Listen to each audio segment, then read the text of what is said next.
Still nothing. Come on, YouTube, don't do this to me. Well, this is not working. Alright, the streaming health shows green, but I still don't see the picture. What is going on here, YouTube?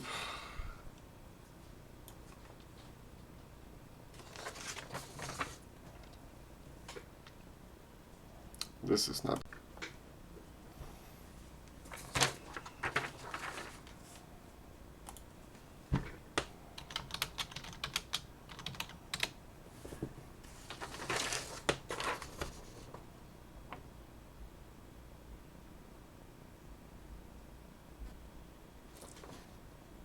Alright guys, can you hear me? If someone can post in the chat, and can you see me without any lagging right now? Alright, I got it, the confirmation that you guys can see me. So you know the rules, we'll roll as long as the freaking YouTube will allow us to roll. And let me go straight to your questions, guys, because there is tons of questions and I would like to start going through them. This is from Tobias Hitch. Rob, have you checked out the new video from Military Arms channel about the P. Magunov? If so, that I would love to hear about from you, your point of view about that 308 AK. I think so that this is outstanding AK. Love it, it works very well, and I like how the team did that. He basically showed to us that, you know, he showed the good group, of course, right? It was in the neighborhood of 3/4 MOA, but he also was honest and said that this is more like, you know, 1.2, 1.25 MOA. So the 308 Vepr, it's a great idea. I think so that this is really cool setup. I like the idea that it takes the regular magazines from the AR-10 and rifle performed, you know, I guess above the expectations.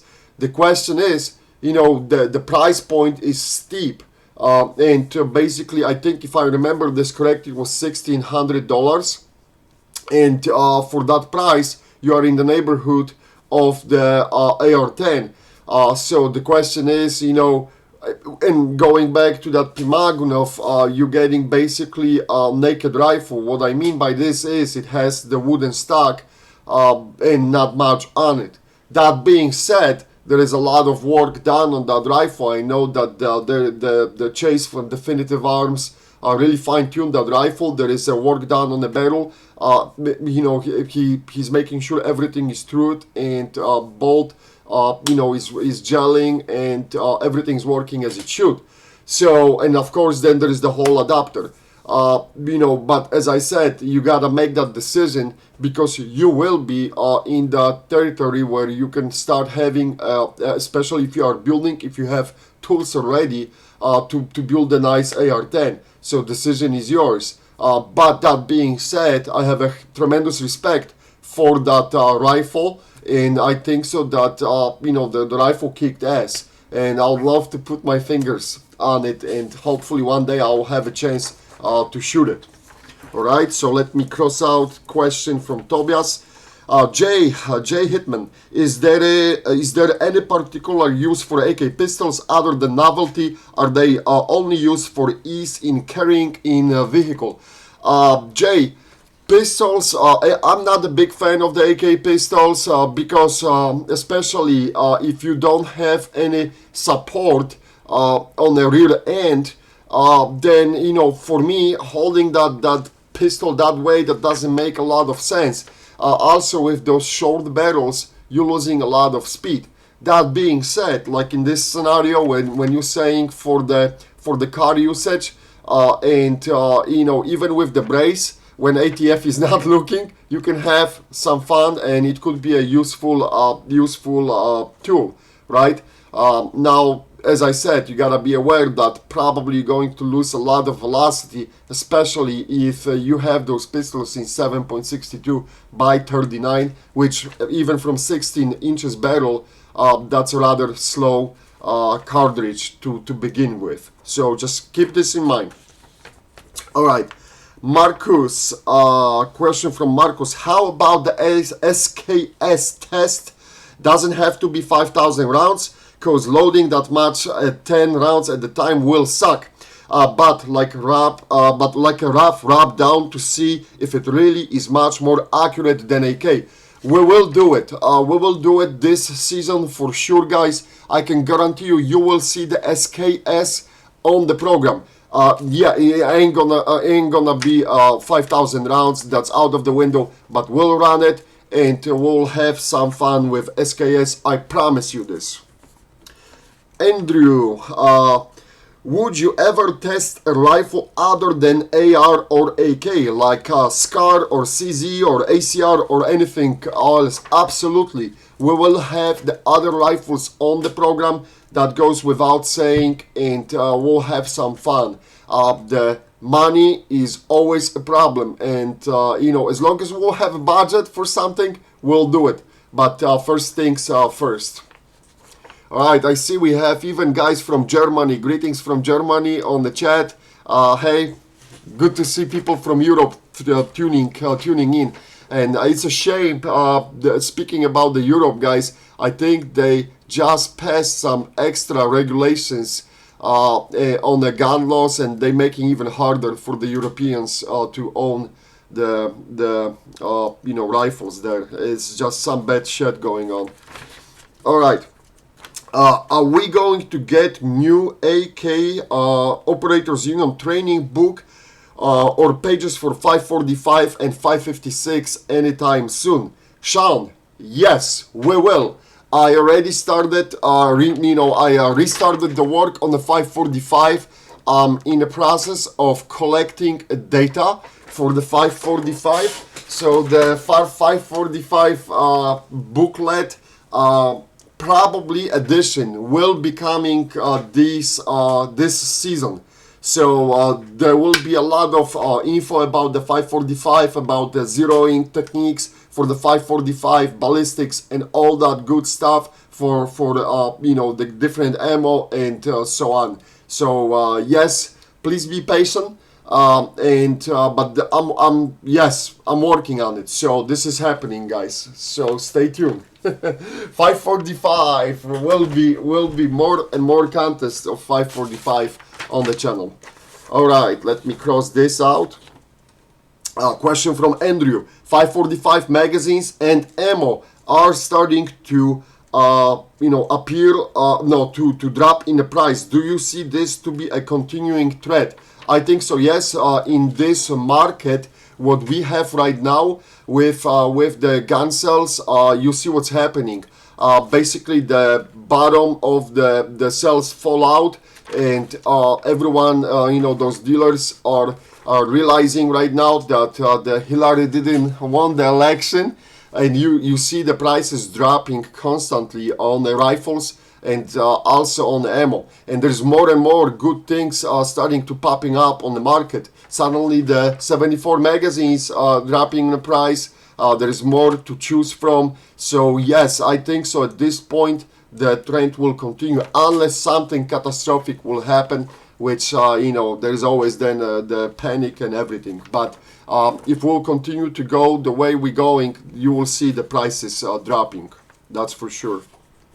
All right. Question from Matthew Wheaton. Any chance you will become a Zenitco dealer again? No, that's not going to happen, guys. This was a nightmare. It was a nightmare to deal with the post offices and everything. And we had the paperwork and everything in check, in place, from ATF approved. And it was a freaking nightmare. We lost packages. I don't have money to keep throwing out of the window, guys. That's basically what it is. So I cannot afford to keep, spending, dumping the money on the Zenitco. That's the basically case is closed. Alright, I'm seeing that the feed was buffering for a second, but it shows on my end that it's a live, this is a good health for the stream, so we'll see what's going to happen. Hopefully it will catch up and go. Question from Edward Flint. Anyone know a good handguard for a Vepr that I can put a bipod onto? Edward, you have choice. I know the Fab Defense makes the handguards with the rails, so you can put that bipod at the bottom. And also I know that the Zenit has the RPK handguard, and again you can put the bipod on it. And that's from top of my head. There are a few more makers which are producing those rails, and more is coming. More is coming, and we'll be introducing them on the channel as time progressing. Okay, so we'll keep the Vepr FM on the mind. Andrew Frey, what furniture or aftermarket parts are going to be available for the Vepr FM? Just like I talk about it, the Fab Defense Zenit as of right now, and there are a few more makers coming up.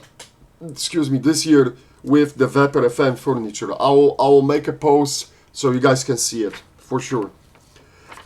Derek, if you only had the money to build one, we will see. We will see what's going to happen, guys, because the 50 is shaky as of right now. It is still there, but it's harder. When 308, you can get it, and it's without any problems. Okay, I'm seeing that I'm having problems again, and hopefully it will unlock, guys. I'm sorry, I try to do whatever I can with the quality of those feeds, but it is what it is. The shit is just killing me, because this shouldn't be that way, guys. Anyhow, okay, I'll try to plow through another question. Will Ultimac you have in stock fit a Norinco Mac 90? Also would love to see 8M3 ammo review. I think so that this Ultimac will work with the Mac 90, and you shouldn't have any problems getting on it. So if you will purchase it from me and you will have any problems with the Ultimac, let me know and I will work with you. That's not a problem, man. Okay. All right. Black Horse Arsenal thoughts on upgrade to 308 Veprs from 20 to 23 barrel. I would keep I think so the 20 inches barrel is like perfect for what you have in 308 cartridge. You're getting a lot of speed on the 308 barrel, and you can extend it to 900 yards. Sometimes you can push it to 1000. So the 20 inches, I think so.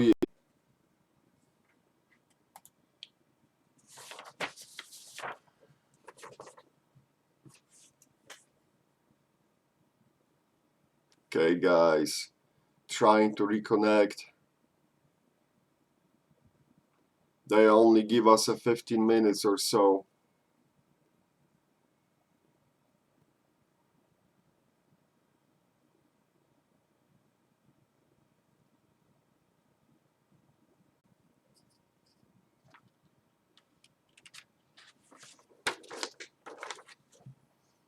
Alright, guys, trying to reconnect again.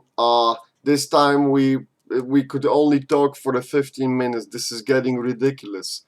But we'll see what's going to happen now. I have green light on my end, and hopefully the YouTube will catch up. So I will go to another question, because I guess after buffering you guys should see the tape rolling. All right. When is the retard strength t-shirt coming? I will work on it. I promise you guys, there will be a retard strength t-shirt coming for sure. All right. Why should I care about a cast bolt carrier from my PSA kit? This is from Aaron Wagner. Aaron, basically at this point I would pause. I don't know what is happening with the kids from the PSA. I understand there was some huge misunderstanding and miscommunication when they released them. I think they are working on getting everything sorted out and fix the problems they have through it with the customers. And I received the few confirmations from the guys that they have received the replacement kits and everything was fine. But that being said, I would hold back right now and let them sort this out. You don't want to be a guinea pig at this point. Let them sort this mess out before you will make any purchases. But at least from what I understand is the good thing is that you're not going to lose money on it, because if you don't like it you can get a refund. So but hold on, I'll just pause and wait till the whole thing will be explained and everything will be working. All right. Question from Ryan. The Robinson Arms XCR is a lot like AK. Have you considered getting a hold of one for testing? That is something what I have looked. Honestly, I look at that rifle. I'm thinking about it, and if I'll have a budget for it, we will probably snatch it and do it. We will see. No guarantees. Please talk about suppressing AKs and the PBS Wolverine and things like that. Well, first of all, before you will even go into the suppressing AK, you have to make sure you have a concentric barrel. You cannot do a shed if you have the misaligned center of the bore, and that happens often with the AKs, guys, especially with those older models. If you have the Cold Hammer forged barrel or original barrel from the com block, they were not really paying that much of attention to the concentricity of the barrel. So that's extremely important. So check this first before spending the money on the suppressor, because very often people do this. They buy the suppressor and then they destroy the suppressor because they have buffer strikes right away, because they didn't check if the barrel was ready for the suppressor. So once that done, you can roll with the suppressor. Now, please remember that on the AK, and it doesn't matter if you have the 7.62 or 545, you're going to have a lot of noise coming from this area. This is that piston, where the piston works in the gas block. There's that piston crack, okay? So that's going to generate the noise. Also, things to remember, the subsonic ammo in 7.62 by 39 is rather expensive. The subsonic ammo for the 545 by 39 is impossible to get in the States. So if you, another thing what the people are forgetting, guys, if you think that you're going to go and do the ninja stuff with the suppressors and you're going to keep dumping the magazines, kind of remove that process thought from your head. When you shoot suppressed weapons, remember your rifle will be heating up much faster.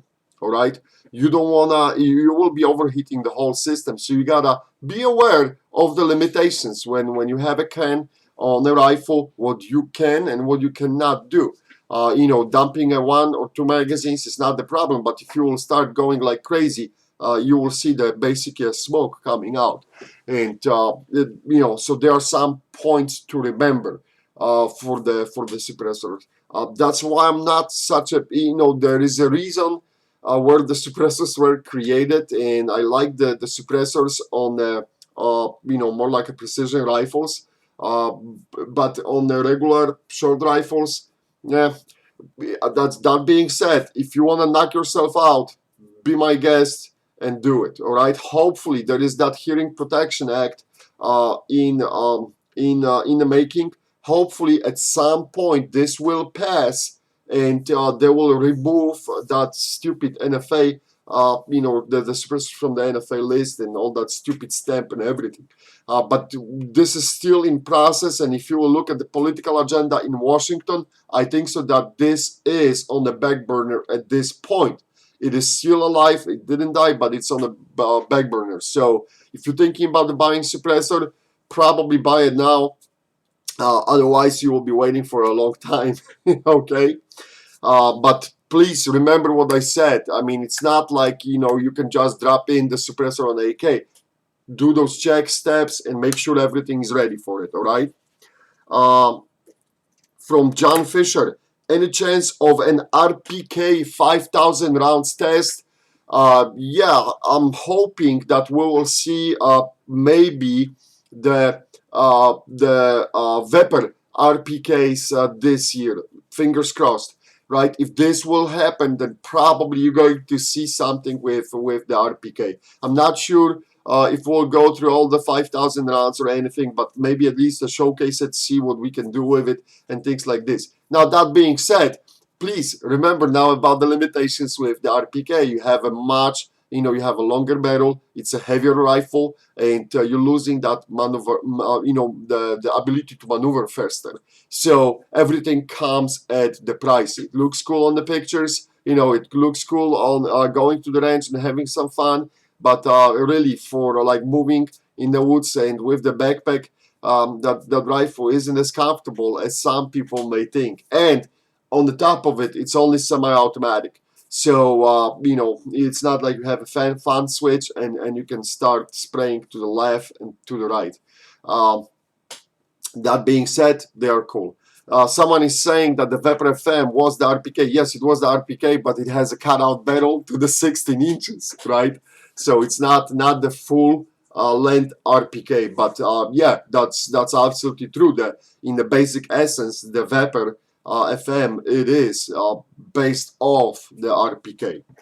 All right. So now let me go back to the questions which I had at the beginning. There was from Daniel. One more time, I will repeat that question. Any thoughts on the Hungarian 63D underfolders? Basically, what I think, the parts are acceptable on those underfolders. I'm not a big fan of the underfolder rifle. Guys, you gotta understand that for the extended period of time, this underfolder is rather tiring.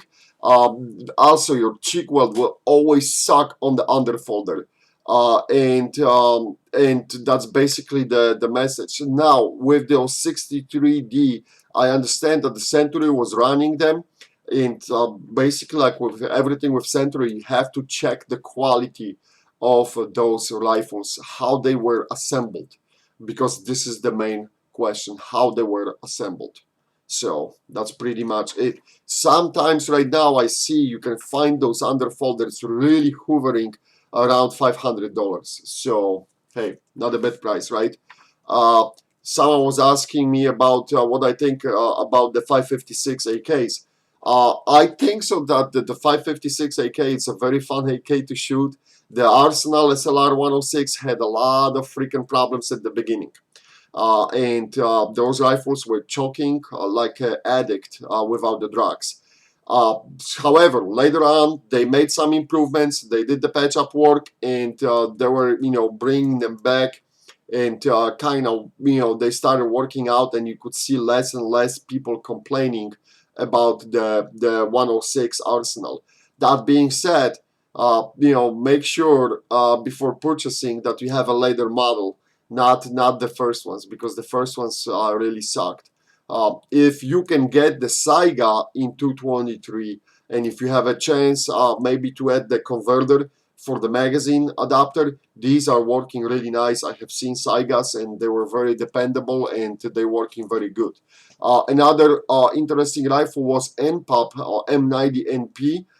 It had very flimsy adapter for the M4 magazines, polymer one, but the rifle was working. It's shooting, it's fairly accurate. So it was working kind of cool and okay. However, Century is not importing those MPOP M90 NPs anymore to the country. So that's pretty much. Oh, and you got the SAR rifles. These are Romanians one too.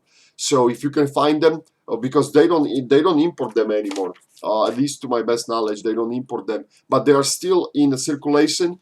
If you can snatch that SAR rifle, that's pretty much made by Kugir. So that's a good rifle, and they were shooting nicely, guys. Question: who makes the better AK, Russians or Bulgarians? Well, you gotta go with the sentiment, right? So the Russians, of course, they are masters of the AK. That being said, the Bulgarians, the milled receiver AKs models, because this is for them. That's a bread and butter, not the stamped ones, but the milled ones. They are extremely nice as well. And it's a shame, honestly, it's a shame that we cannot import the Russian, you know, rifles here anymore, because I mean, whatever, it's just, we'll see. Maybe at some point someone will have time and balls big enough to reverse that import ban which was put in place by President Obama. So we'll see, guys. Right, DDI AK built using WBP parts kit, decent AK or crap. Uh, I never used that model, okay? I used the WBP parts on AK and they performing okay. I do not have, you know, the one rifle we did with the WB parts went through the 5,000 rounds, and with the exception, I think, of the few cosmetic problems, that was the problem on the mech catch release rivet. But other than this, everything was working fine. So you know, but what the DDI did with the, you know, how they put them together, that's the question. The quality control of the build, that's the question, and hard to answer to me. I never used that rifle, but I used the WBP parts and they were okay. Okay. What's my dog name? Cleo. Her name is Cleo. What else? Uh, Hold on, there are tons of questions here, guys. Let me scroll it.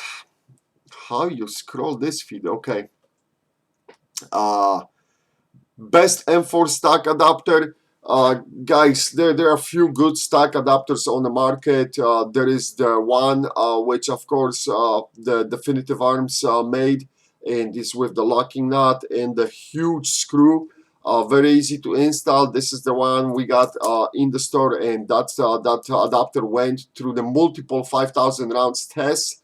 I know it went on the Vepr for 5,000 rounds. For sure, and it survived all the beatings and everything without any problems. The Kenai's adapter was really cool too, but that company disappeared from the face of the earth, so I don't know what's happening. I'm not the big fan of the Rifle Dynamics adapter because I can show you the pictures. You can the people are having a problems with their top screws. Their top screws are extremely weak, and from the recoil even sometimes they're shooting off those screws. So that's basically what I have seen. But you know, whatever works, guys. An idea when mini Dracos and Dracos are coming back? No, I do not talk to the guys from the Cougar factory for a long time. I have to ping them about it, and maybe they will let me know, you know, any info about it. All right, have you guys fired the Vepr 54R AK? Yes, I did. I do own the Vepr in 54R. I was kind of disappointed with the accuracy of that Vepr. I have a 16 inches version, so it was grouping in around the neighborhood of 2 MOA, so nothing special. And this was with the Hornadys match grade ammo. And as I said before, I was talking about the 54R ammo problems, guys. Basically, I think so. Hornady no longer makes that ammo. They just stopped last year. And we used to have access to the Russian surplus sniper ammo, and that ammo is no longer, you know, easy to find. So all you have is basically a machine gun surplus ammo, and those rounds are good for plinking, but not much more. All right. When the video coming out with you and Military Arms channel about the Russian cast parts, I will be careful saying cast. I'll be very careful about saying cast, right? Let this sink for you. I will post some informations for sure next week, and we'll go from there. At this point, we both Tim and I, we decided to hold back because I'm rechecking some info, and Tim is rechecking some info. We both use different ways to gather the information, and hopefully we post something next week on this subject. I have information straight from Russia, and I'm 100% convinced that this is, you know, what they do. And I'll show you the pictures and everything. But I want to see and check what else we can get for you guys, so we can have at least some facts about how the trunnions, bolt, and the bolt carrier are made once and for all, without guessing and without, you know, like trying to guess how it was done. We will know for sure. Krebs, is it worth the money? I'm assuming Krebs rifles, right? Not the Krebs company. uh, hey, if you have budget for it, if you don't feel you know, like you are restrained by the budget, go knock yourself out. The Krebs rifles are kind of unique because of the way how he makes them, how they look like, and if you are not scared of the price, you know, go and have fun. You know, it's hard to tell because it's hard to ask. I mean, it's hard to guess what you mean, but is it worth it? Will the rifle go bang when you pull the trigger? Yes, that most of the Wassars will do the same thing, right? Is it Krebs rifle more accurate? No, they are not. They are equally accurate as whatever rifle, base rifle. Right now, I think he's doing Vepr's conversions, or he was doing a Saigas. So whatever was happening on that rifle is still there. He's not doing any magic to that, but he adds some components like rails. He adds the sights on the dust cover, and he has that little short rail for the red dot on a rear side post. So there are some, you know, kind of cool looking rifles. Now, is it worth it? The price to pay? That's the question for you. You know, what's your budget and what you can do with your money. Best company to buy an AK through or from? There's no secret, guys. I'll tell you, I use very often, I use Atlantic Firearms to purchase my rifles. I use Copper Customs to purchase my firearms, and I use KVAR to purchase the firearms. All companies, I mean, from all these, I like the Atlantic and Copper Customs best because the service is very fast, and often they don't even know that the order was placed because it's going through my FFL. So my FFL is buying, and then we're doing a paperwork on my end. And I will tell you, often I'm getting the shipment, you know, like from Copper Customs, because of the distance, it's the next day.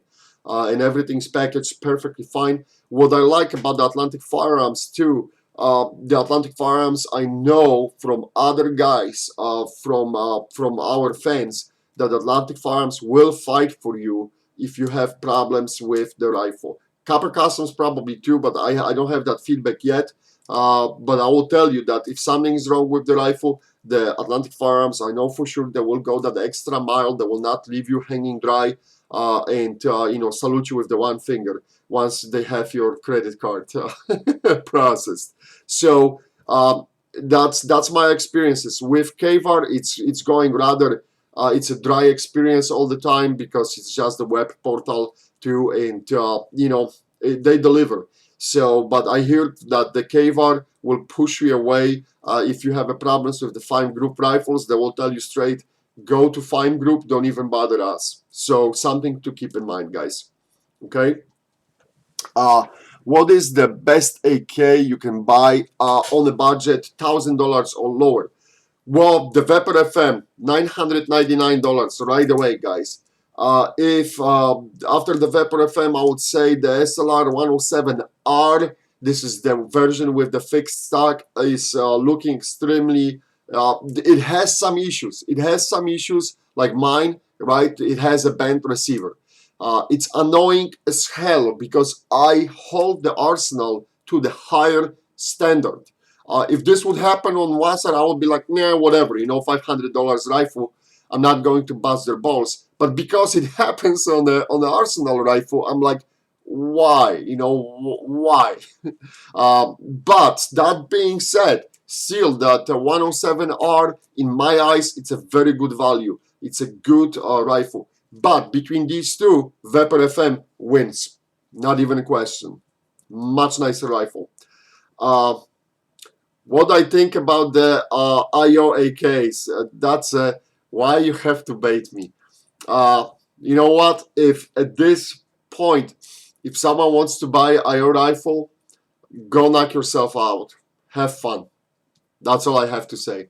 Any update about the Fabrica Broni Radom USA production?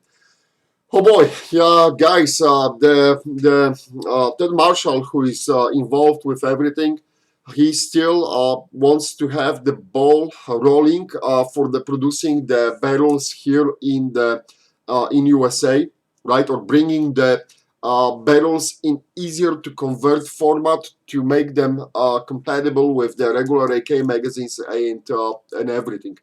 But they kind of screwed up a lot when they were filing for the paperwork and everything. And right now, they are under the ATF microscope.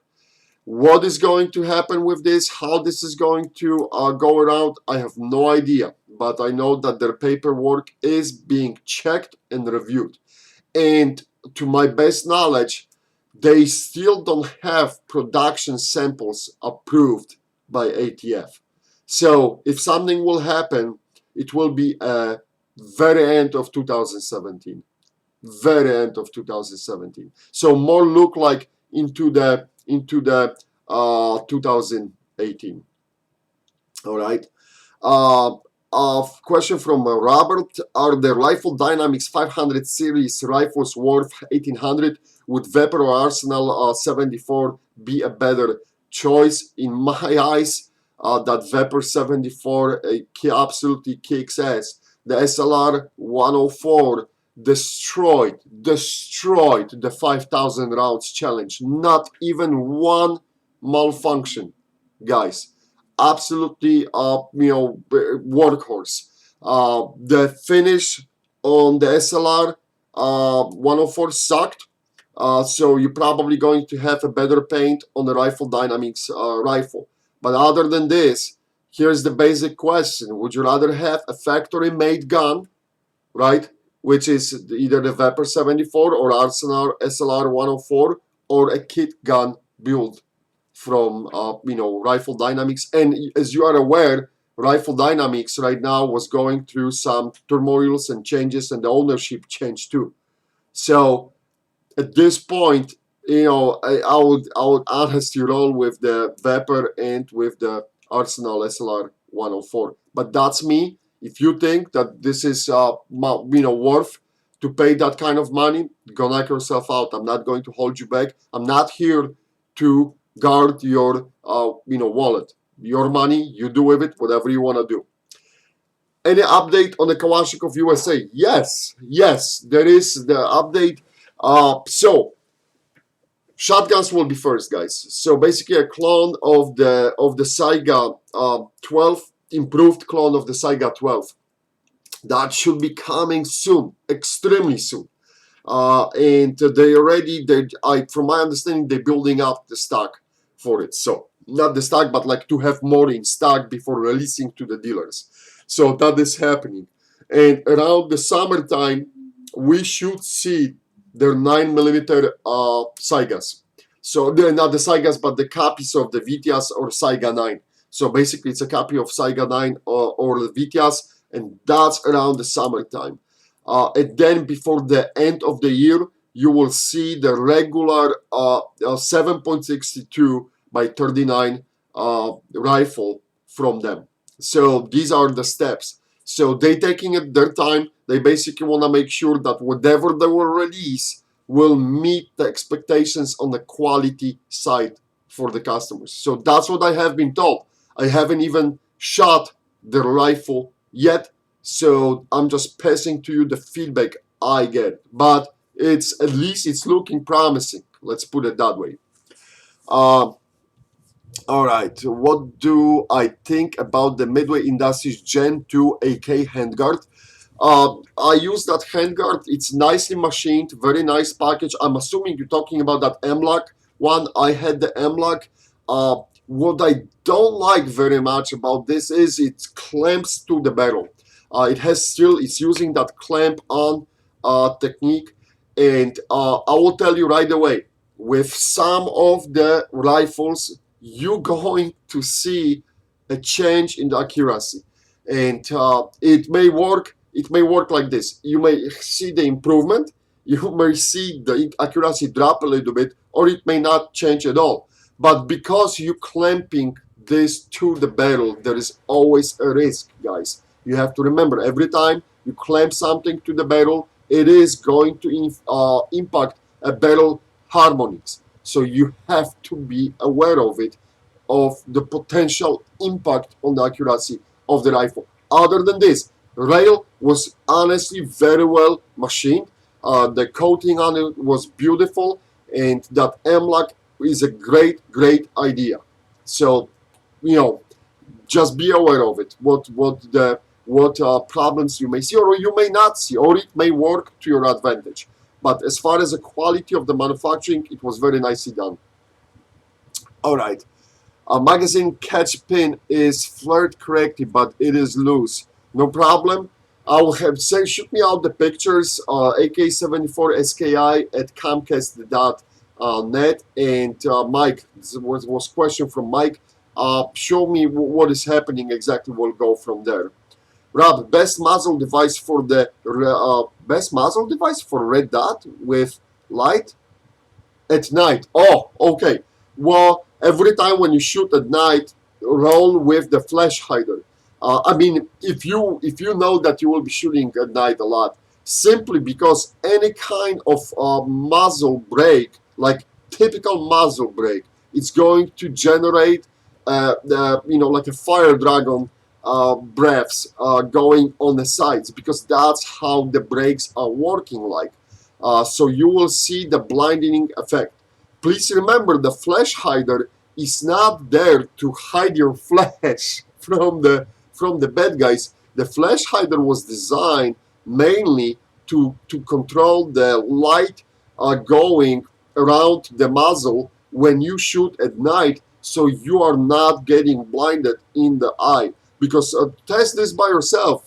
Go when it's dark and shoot, and you will see the flames coming out, and immediately your eyes will start losing the sight picture. So anytime when you shoot at night, I think that the basic prong flash hiders are working best, and they are best bang for the money spent. You can get them in around $50.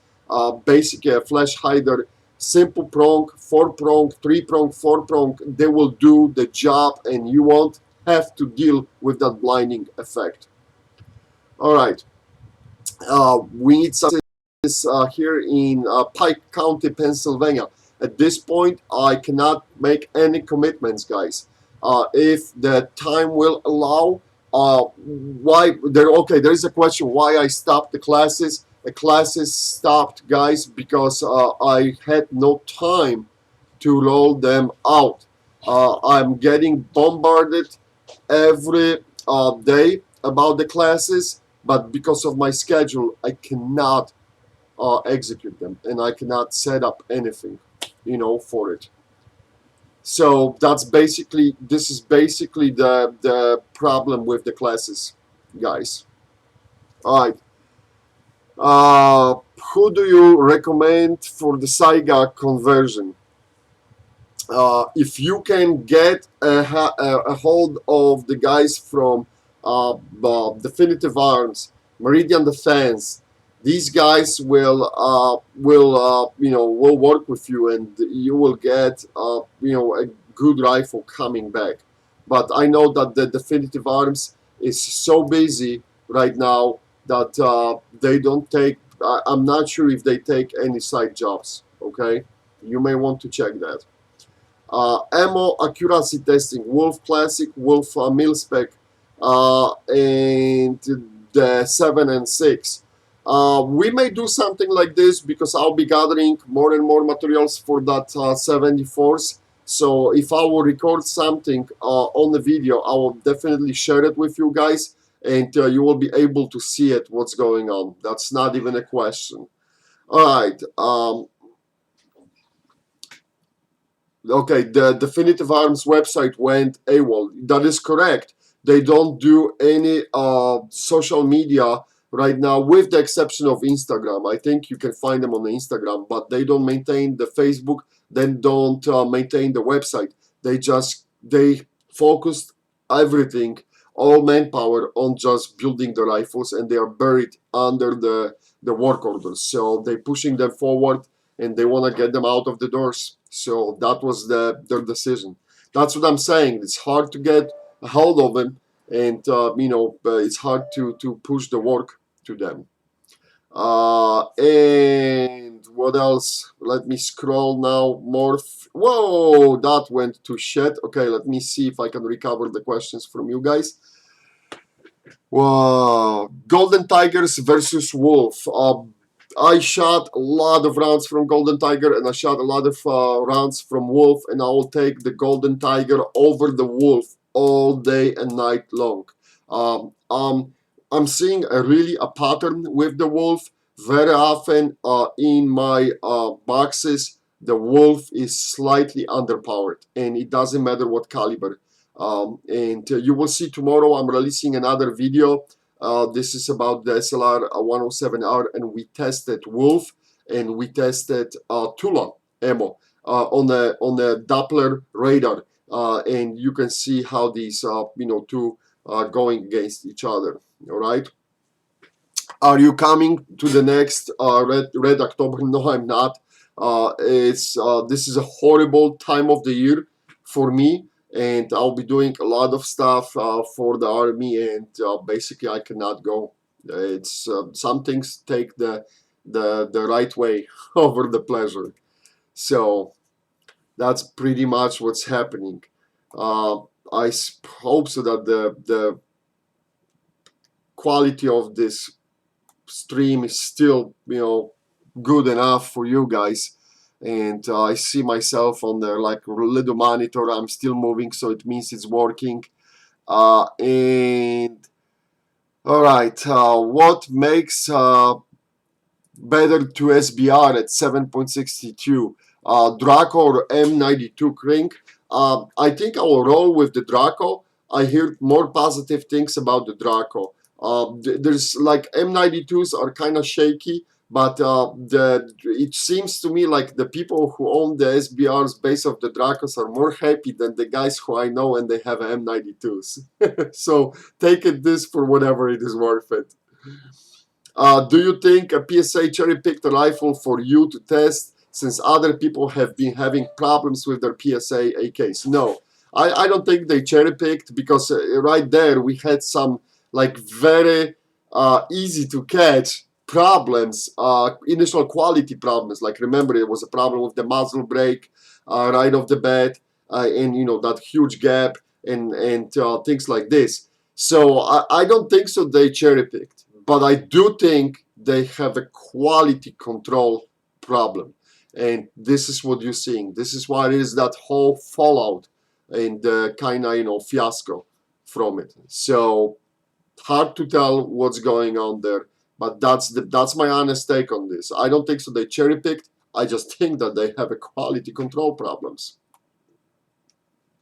What are Russian and Polish opinions of American AKs? The people in Russia or Poland, they don't have a lot of exposure unless they travel to United States, and they can see the American AKs, and use them.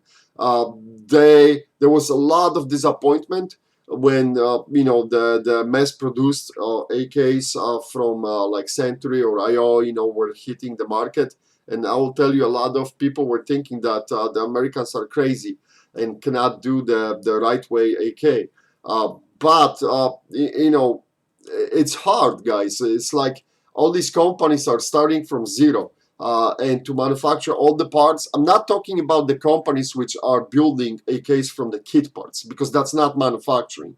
Okay, I mean it is, but it's not like they are manufacturing parts. They are just putting back together whatever was made.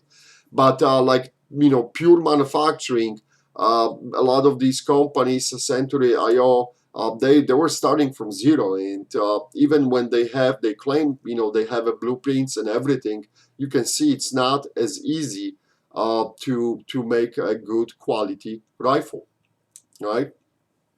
What else we have? All right, guys, we'll be wrapping up soon, because I see that stream quality keeps bouncing up and down like crazy, and I don't like that at all. I will take a few more questions. It's almost 7 o'clock anyhow. What is your favorite AK ever? One of my favorite AKs is like, this, of course, the 74. That's for sure. But like from Mayday case here, the DAKM for the 150, that was awesome rifle. It's still with me. And the Vepr FM. Vepr FM is really, I appreciate how it is nicely made out of the factory. And I was honestly taken by surprise with the quality of that rifle. Bolt hold open versus non-bolt hold open magazines. What's your opinion? I like the bolt hold open followers in the magazines. It makes my life easier when I'm shooting, because as you know, I always do this, right? I go bang, bang, bang, bang, bang, and then when I'm empty, I like to see the chamber, what's happening here, and then I have a clear indication, right? The bolt is stuck in the bag. Oh, I know, okay, this is clearly empty, and I can go for the magazine change and rack the magazine. But that's basically, my feedback on it. If you have a bolt hold open magazines, I think so it's good idea to have them. I mean, they are not hurting you with anything. And I added them to the store because you got the 10 pack and the price is really good, and it's only value add to you. And if this makes my life easier, why not to use it? All right. All right, guys. At this point, I want to thank you for tuning in. Thanks for being with us. We'll have the live stream next week on Friday again, and I will try to work out all the issues and everything, and hopefully we'll have a good quality. It is better today than it was yesterday. Yesterday was a complete fiasco. But today we had some hiccups, but it went for most of the part rather smooth. Hopefully, I hope you're enjoying those live feeds. And if you guys want to post your questions, for the live feed or something, I will do the special announcement again in the middle of the week on Facebook and on AK Files, on the Facebook and on AK Files forum. So you guys can post your questions there just like we did. This time I had a full list, and we can wrap it up and roll out on Friday. And then, of course, I will always take your questions live straight from the chat. So anyhow, that's it. Thanks for watching, guys. To the next time. Don't forget, tomorrow the new video is coming out. New video about the Arsenal SLR 107R. It will be probably 11 a.m. Central Time. Okay? Thanks. Have a great night. Party hard!